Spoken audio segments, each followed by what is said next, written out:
So the first line that I really love in this season between your two characters is always a play between us, you know, and between Massimo and Dominic. And I feel like a Shakespearean tragedy or, you know, story really like that. So I'm curious to know which play will actually choose to describe the relationship between Dominic and Massimo, and which play would you like to choose if you have to describe your relationship? I don't know, would it be Hamlet maybe? No, but any kind of play, I think. Yeah, not just Shakespearean. Allora, potrebbe essere Rubamazzo. Ti piace Rubamazzo? Che sa, la grande risposta, soltanto che, cioè, è proprio giusta, capito? Che è quella roba di quando uno pensa che sta per vincere, basta che c'è la carta giusta e ti prendi tutto. È un po' la relazione che c'è tra Massimo Ruggero e Dominic Morgan. E tra voi due? Between you two? Ma tra noi due tutti i giochi che ci sono giochi che fanno divertire, non c'hanno niente di interessante da un punto di vista di accaparrarsi potere, quindi non lo so, è difficile questa, tra noi due non lo so, tra noi due c'è un gioco che è fatto diciamo, del fatto di rendersi conto di quanto siamo fortunati a fare questo lavoro, di farlo insieme e di cercare di non farlo diventare sempre soltanto un lavoro. Credo questo sia un po' alla base. I think the relationship we have together is because the working is so intense that we have to come in very focused. And also, second season we had COVID, so everybody was staying in their own spaces most of the time. So it was a very intense creative process and then done.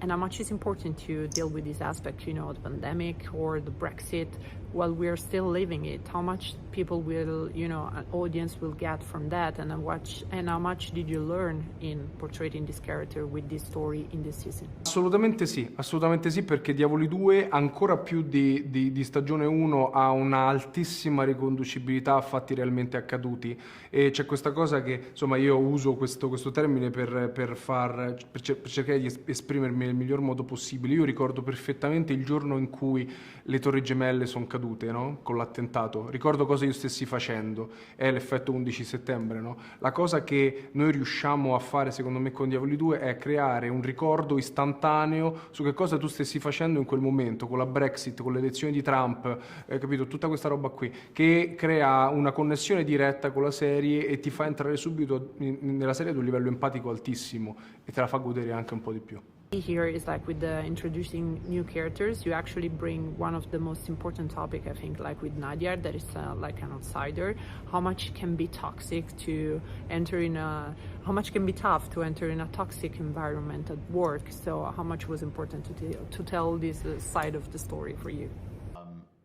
That's a really good observation. Thank you for seeing that. But you're so right that so much of the tension and the drama in season 2 comes from the politics of being in a workplace. And I think even if you don't work in finance, you can identify with somebody who's being whispered about or treated unkindly, or, you know, got passed over for a job promotion, or is being, you know, fired for some reason. And I think this season, the character of Nadia especially is really important to the show because she's an outsider and she doesn't know anything about finance, and she's absolutely brilliant. She's literally a genius, but she's innocent and naive when it comes to this particular world. And so I think we go on a real journey with her character, and it kind of makes the show new again, seeing all these characters in this world through her eyes.